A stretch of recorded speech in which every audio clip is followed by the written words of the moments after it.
A 20-year-old woman driving home on a quiet Colorado night, a rock smashes through her windshield. A life gone in an instant. What began as a night of reckless mischief for 3 Denver area teens turned into a fatal act that shocked a community and led to a gripping courtroom battle. This is the story of Alexa Bartell, who was killed by a senseless act. But what was the motive behind her death? And would anyone be held accountable? Abnormia. Welcome to Murder You, an Abnormia original, a true crime series exploring the most shocking murders worldwide. I'm your host, Maddie. This week's episode is Alexa Bartell's final drive. Before we begin, please like and subscribe to our channel for all the latest Murder You content. Let's get started. On April 19th, 2023, Alexa Bartell was driving through Jefferson County, Colorado, when a large landscaping rock was hurled through her windshield, striking her in the head and killing her instantly. The rock throwing incident was a part of a series of similar attacks that night, where multiple vehicles were targeted. Alexa's car veered off the road and into a field. Her body was discovered by her girlfriend, who tracked her phone after their call abruptly ended. When first responders arrived at the scene, they discovered Alexa had sustained devastating injuries.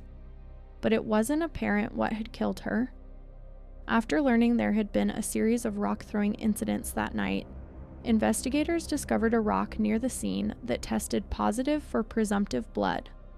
There were few leads until authorities received a tip that focused the investigation on 3 18-year-old men, Joseph Koenig, Nicholas Mitch Carroll-Chick, and Zachary Kwok. The trio had been driving around, throwing rocks at passing cars, culminating in the fatal attack on Alexa. As the case unfolded, it became clear that this was not a simple act of vandalism gone wrong, but a deliberate and deadly assault that would lead to serious legal consequences for those involved. Alexa Bartell was 20 years old, vibrant and full of plans. She lived with her family in Arvada, Colorado, a close-knit suburb northwest of Denver, and working in marketing, just starting to build a life for herself. Friends described her as funny, kind, a little sarcastic, and fiercely loyal to those she loved.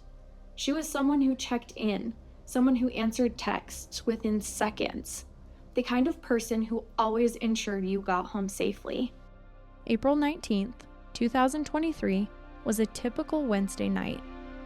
Around 10:45 p.m., Alexa was driving northbound on Indiana Street, a dark 2-lane road that cuts through open fields and quiet subdivisions. She was talking on the phone to her friend, Jenna Griggs, just chatting about her day when suddenly the line went silent. Jenna thought Alexa had hung up on her or the call had dropped. Maybe Alexa's phone battery died. But Jenna got worried when she couldn't reach her after calling repeatedly. She looked for Alexa's location on Find My iPhone and saw her phone had stopped moving. She drove out to where the map said Alexa had been. It didn't take long to find her. Alexa's yellow Chevy Spark was off the side of the road, sitting silently in a field. The driver's side window was shattered. The windshield was destroyed, and Alexa was slumped in her seat, lifeless. Police would later determine that a landscaping rock, approximately 4 to 6 inches in diameter and weighing several pounds, had been hurled through her windshield with enough force to strike her directly in the head. It killed her instantly. At first, the scene looked like a tragic freak accident. Maybe something fell off a truck, perhaps a stray boulder from nearby construction. However, as investigators examined the damage and started getting calls about other vehicles hit by rocks that night, a darker possibility emerged. This wasn't an accident. Someone had thrown that rock deliberately. And Alexa wasn't the only target. In the hours surrounding her death, police received a string of 911 calls from drivers along the same stretch of road. Reports of rocks smashing windshields, denting doors, and cracking side windows. One driver had glass shatter into her lap. Another swerved off the road, narrowly missing a telephone pole. 7 cars were hit in total. The pattern was clear. This wasn't random debris. Someone was driving around Jefferson County, hunting, picking random cars, throwing heavy rocks at them at full speed, without regard for what might happen if someone were struck. Detectives canvassed the area, pulled surveillance footage from nearby businesses, and began piecing together the timeline. Witnesses reported seeing a light-colored pickup truck near the scenes where vehicles were struck by rocks. A tipster called in, describing teenagers acting suspiciously in the area around the time Alexa was killed. The investigation quickly zeroed in on 3 names: Joseph Koenig, Nicholas Carroll Chick, and Zachary Kwok. All 3 were 18 years old and high school seniors at different schools in the area, and all 3 were linked to a white pickup truck that matched the witness descriptions.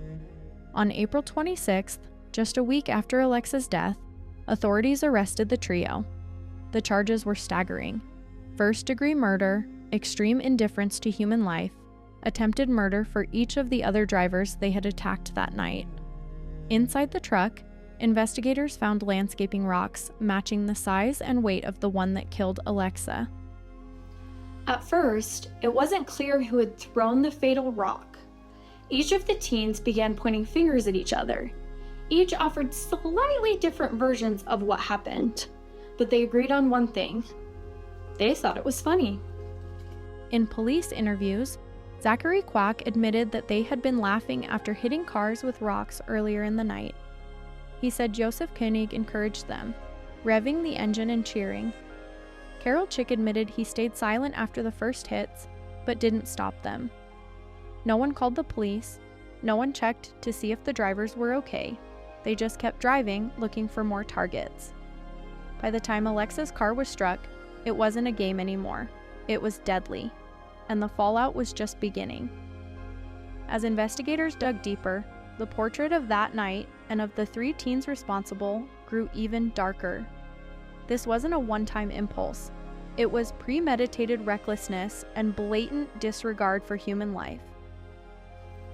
The boys had stolen landscaping rocks from a Walmart construction site earlier in the evening, loading them into the back of Koenig's white pickup.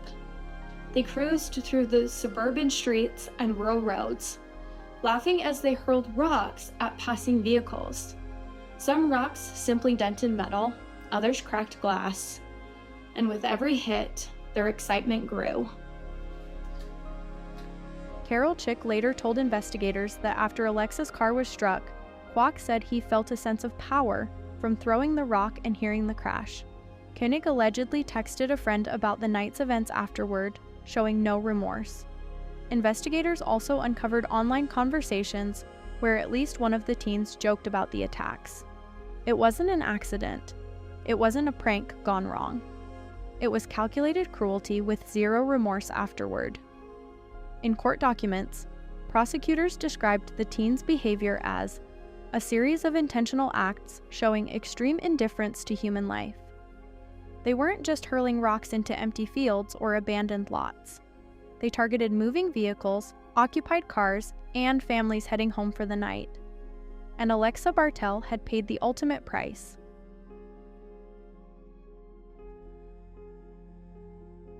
The Bartell family, devastated by their loss, avoided the spotlight in the weeks following the arrests. Yet, their heartbreak rippled across Colorado. Community members held candlelight vigils in honor of Alexa. Flowers piled up at the crash site. Friends shared memories of a young woman who loved animals, enjoyed laughter, and had her whole life ahead of her. As the trial approached, prosecutors prepared to pursue the harshest charges possible. However, 2 defendants, Nicholas Mitch Carroll Chick and Zachary Kwok, opted to take plea deals. Nicholas Mitch Carroll Chick played a significant role in the events leading to Alexa Bartell's death. He pleaded guilty to second-degree murder and attempted first-degree murder. Carroll Chick admitted to throwing rocks at vehicles on the night of April 19, 2023. He agreed to testify against Joseph Koenig as part of his plea agreement. Zachary Kwok pleaded guilty to first-degree assault, second-degree assault, and attempted second-degree assault. He denied throwing any rocks on the night of Alexa's death. He admitted to participating in the events by helping collect rocks and being present during the attacks. That left Joseph Koenig as the only defendant to stand trial. In April 2025, he faced a Jefferson County jury on a charge of first-degree murder with extreme indifference. Over several days of testimony, prosecutors laid out the evidence: cell phone data that placed the teens at each attack site, text messages exchanged during the spree, and eyewitness accounts that described Koenig's behavior after Alexa's death. Carol Chick and Kwok both took the stand, telling the jury that Koenig was the one who threw the 9-pound landscaping rock that shattered Alexa Bartell's windshield and struck her in the head. The defense argued that the teens hadn't meant to kill anyone, that it was a reckless act, not a premeditated one. But the jury disagreed. On April 25, 2025, Koenig was found guilty of first-degree murder. He now faces a mandatory life sentence without the possibility of parole. Alexa's mother, Kelly Bartell, said justice had been done. Still, she had mixed feelings, even expressing sympathy for Koenig and the other perpetrators. It's hard to be happy or feel satisfied that justice was served today, because I feel one amazing life was lost, and 3 others are also lost and impacted, she said. Just days later, sentencing hearings were held for the other 2 teens. Carol Chick received 45 years in prison. Kwok was sentenced to 32. Though both avoided life sentences, the court clarified that their cooperation didn't erase what they had done. Ultimately, it doesn't matter who threw the final rock. They all participated and encouraged each other, and Alexa paid with her life. Alexa Bartell's death wasn't just a tragedy for her family.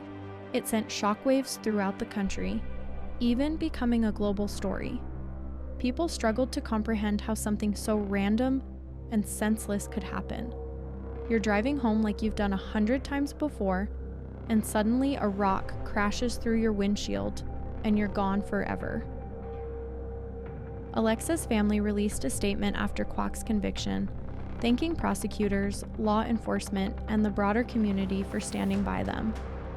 They described Alexa as a vibrant, funny, compassionate young woman who had so much more to give, and whose absence left an aching hole that can't be filled. Alexa Bartell's death reignited national conversations about the fine line between reckless behavior and deadly violence. Law enforcement officials and prosecutors emphasized that this wasn't a harmless prank. It was a violent act with devastating consequences. Community leaders pointed to the case as a warning about desensitization to violence among teens and the rising trend of thrill-seeking behavior that escalates into criminal acts. The Bartell family has chosen to grieve in private, as you would expect. Still, Alexa's name continues to resonate in public safety efforts and community discussions about accountability. Alexa Bartell wasn't a statistic or a click-worthy headline. She was a 20-year-old woman driving home on a spring night, talking to her best friend and thinking about her future. And in seconds, that future was taken from her by a callous act with irreversible consequences. Prosecutors have made clear that the severe charges in this case, including first-degree murder, are intended to send a message that group violence, even from teenagers, will not be treated lightly. In the aftermath, families who had lost loved ones to similarly senseless crimes came forward, offering support and solidarity. Many recognized the particular horror of Alexa's death. It was an attack without provocation, carried out by people who, in that moment, were detached and devoid of empathy. Alexa Bartell's story reminds us that sometimes the most devastating crimes aren't premeditated plots or carefully orchestrated attacks. Sometimes it's a split-second decision, a reckless thrill, and a cruel disregard for human life disguised as a joke, along with the terrible consequences that result from these actions. Thank you for joining me. And remember, if you have information or concerns about potential school-related crimes, contact the Crime Stoppers Safe School hotline to make a secure anonymous tip at 822-1111 or 1-8779-03-STOP. It could save lives. Abnormia.